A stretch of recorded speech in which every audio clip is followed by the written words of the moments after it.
Hi everyone, welcome to Colette's Thermi Kitchen. My name is Collette Mitrega. I'm a very passionate Thermomix consultant here in beautiful Australia. Today we are going to be making some cookies. Now I had a look on Cookidoo and there are nearly 350 different cookie recipes. That's with my English filter on. So there's no excuses for you not to whip up a batch of cookies. There's plenty to choose from.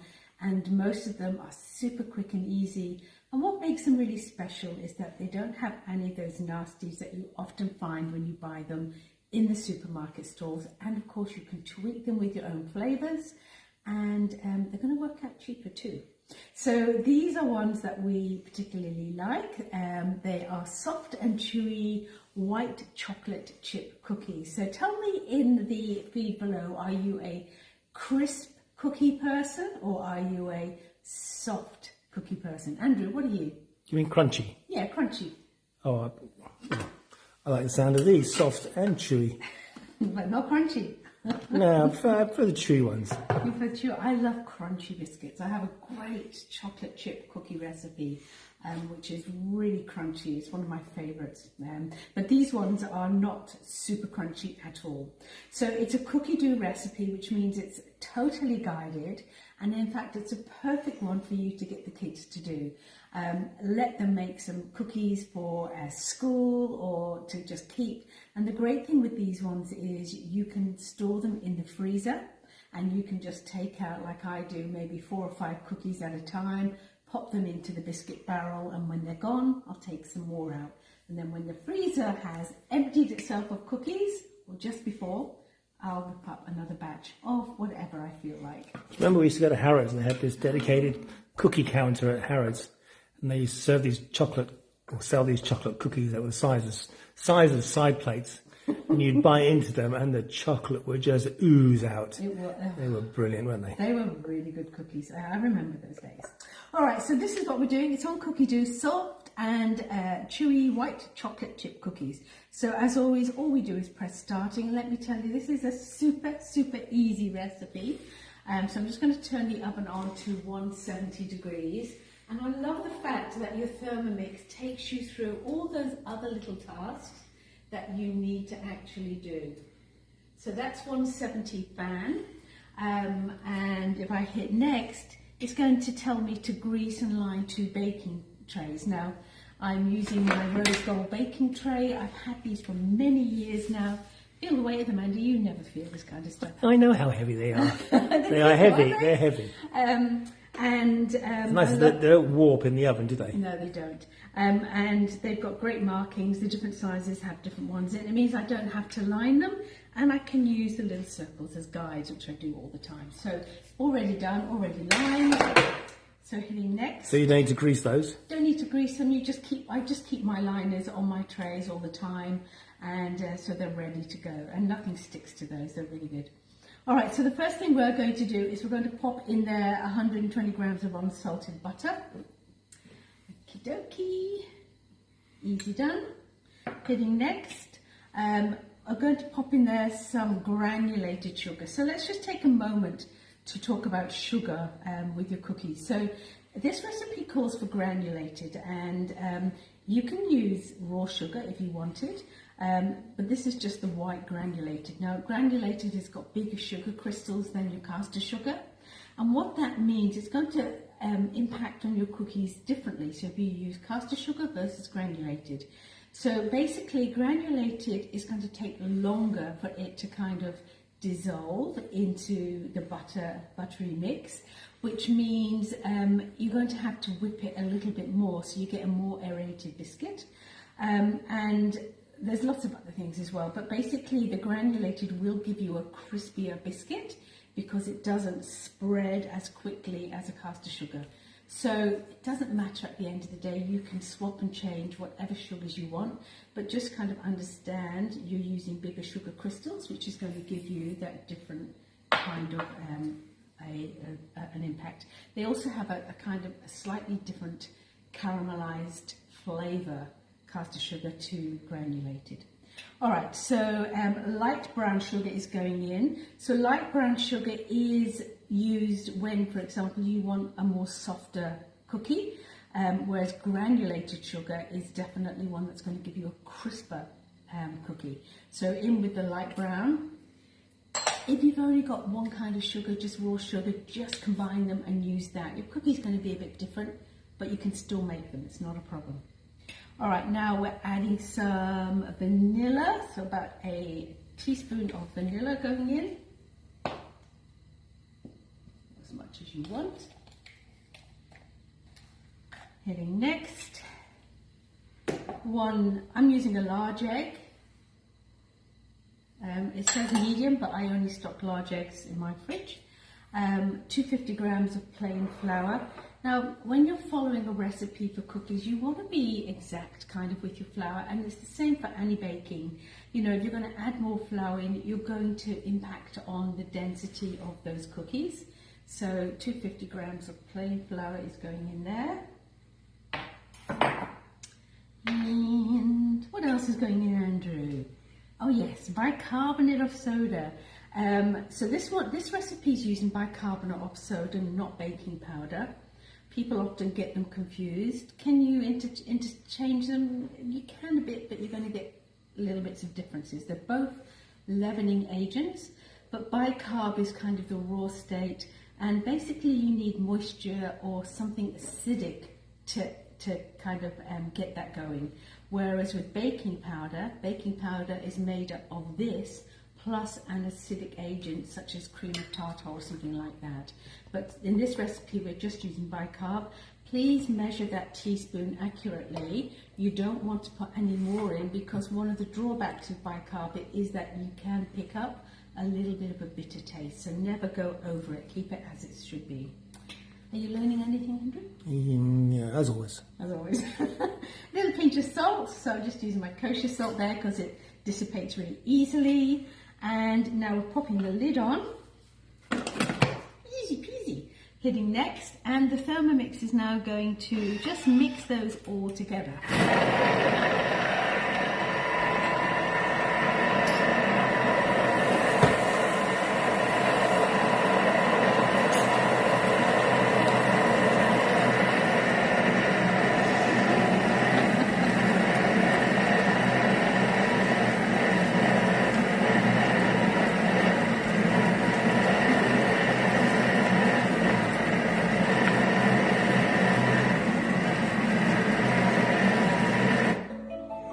I had some earlier. Oh, did you? Yeah.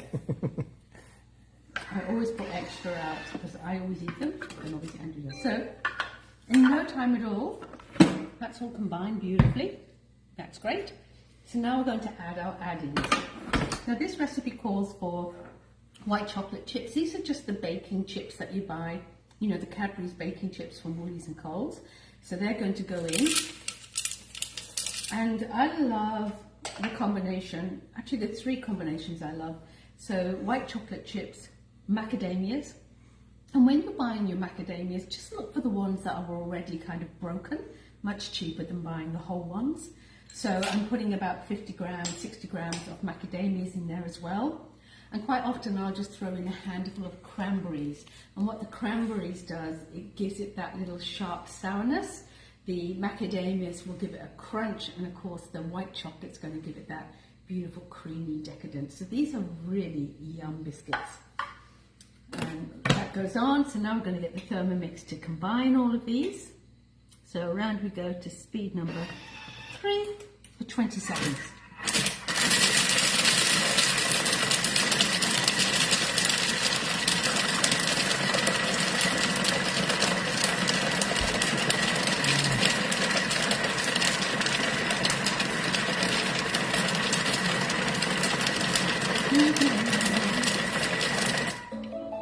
You know, that's one of the things with the Thermomix, is that you have a lot of spare time. So, you know, you're not having to stand, mix, scrape down bowls and all that kind of stuff. It's great. What, 20 seconds? What can you do in 20 seconds? Andy. Quick, do some aerobics. Well, Pilates. do you remember when I did taekwondo? How many press-ups can you do in 20 seconds? Do you remember when I did taekwondo? Yeah. I would often do my patterns and stuff in the kitchen when I was cooking. Do you remember that? And I'd be doing my side kicks and things like that. No, I just thought you had constipation or something.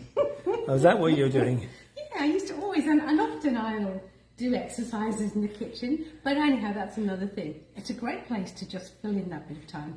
But one of the great things with the Thermomix is that, first of all, look how clean and tidy my workbench is. My kitchen is tidy when I cook with the Thermomix. It is not tidy when I decide to go rogue and cook the old-fashioned horror way, but sometimes I do. And what I do love as well is that I can go off and do something. It calls me back when it needs me, and I can carry on doing what I want and come back to it when I need to. So I do love the fact, you know, you can just supervise the kids for homework or fold the laundry, whatever it is you need.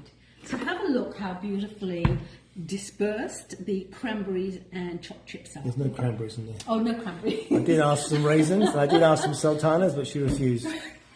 Andrew loves And then the Collette said, "Oh, I can put some cranberries in." I thought, that'll do, but she still hasn't put any cranberries in. I know, I didn't put cranberries. Maybe I should have, because I do like cranberries in here. So that's it. Now, basically, what we want to do now is to pop these onto a tray. I love the old kind of ice cream sponge. Now, I'm going to do these a bit smaller this time. Okay, and all I'm going to do is just scoop these out. So you can do whatever size you like. Now these cookies, I think it serves about, well, makes about 16 bigger cookies than these, that size over there. The bad news is, guys, really bad news. Andrew, guess how many carbs per cookie we have? Got no idea, but it'll be a lot. Have a guess, go on. I got no idea. Unfortunately, there's over 30 carbs per cookie. That's a lot of carbs. So you wouldn't be having these if you're on a low carb diet. You can have half. Yeah. Or even one. Even one is, that will be your daily allowance for food. Yeah. Unfortunately, if you're counting the calories, I think there's around about 300 in one cookie. So these are a bit of a treat. Do you know you can speak Spanish? Who? You. Donde las sopaipillos, por favor? No, he just says on those trays. On those trays. Oh my goodness, that's funny. Okay, right. So now you've got a choice. You can kind of just bung these in the oven like this. On dos tres. Very, very funny, Andy. Now, if you do that, what will happen is you're going to get a thicker biscuit. So you're going to get a thicker biscuit. If you want them crunchier, you want to pack them down a little bit. So just get a little bit of flour, and then you can just pop them down like that. Now these will spread, which is why you want to about 3 fingers in between, which is perfect. And the reason why I just pop my fork into flour is that obviously it doesn't stick to the dough. And I'm going to pop these, and I'll do another tray of these, and I'll pop these into the oven, and they will take, just as per the recipe, 170 degrees, 10 to 12 minutes. So no time at all.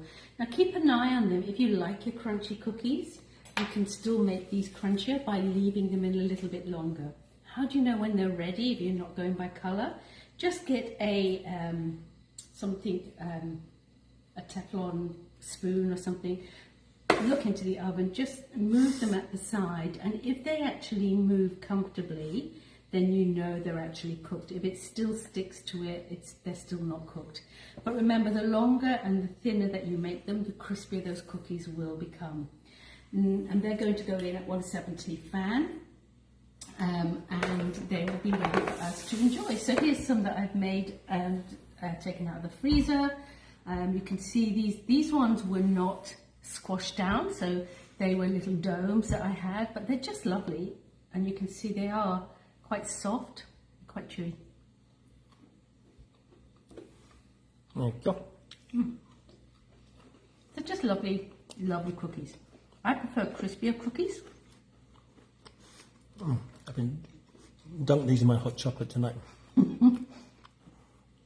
They are sweet. Well, the nice thing about them is that they're crispy on the edges and the outside, but nice and soft and chewy on the inside. And they are sweet. They're very good.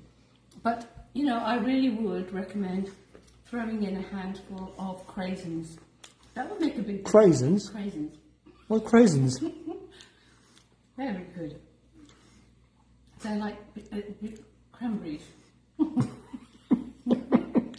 called craisins. What are you talking about? Craisins. Guys, you know what I mean, okay? They are called craisins. Oh, this is terrible. The reason why I say throw some craisins in is because these are very sweet cookies, as most cookies are. And the craisins just give you some relief of that sweetness. So that's one of my favourite combinations. Craisins, macadamias, and white chocolate. Very, very delicious. So over 350, just under 350 cookie recipes with that English filter on. Go and make some cookies, guys. Absolutely amazing. So quick. How easy was that? Maybe in the post you could tell us what your favourite cookie is. And please remember, I'd be very grateful if you can share this post. I am a Thermomix consultant here in Australia. I have got hundreds and hundreds of wonderful customers in all states and territories. And we have a lot of fun together and enjoy getting the most out of our Thermomixes. So if you haven't yet got one of these in your kitchen, or if you're thinking of upgrading, if you've got a TM31, contact me and let me tell you what the best deal is. And just let's get one of these in your kitchen because they're fabulous. My name's Collette Mitrega. I will see you again soon. Say goodbye, Andrew. Goodbye, Andrew. Well, didn't take long to finish that cookie. Oh, very good. Bye-bye.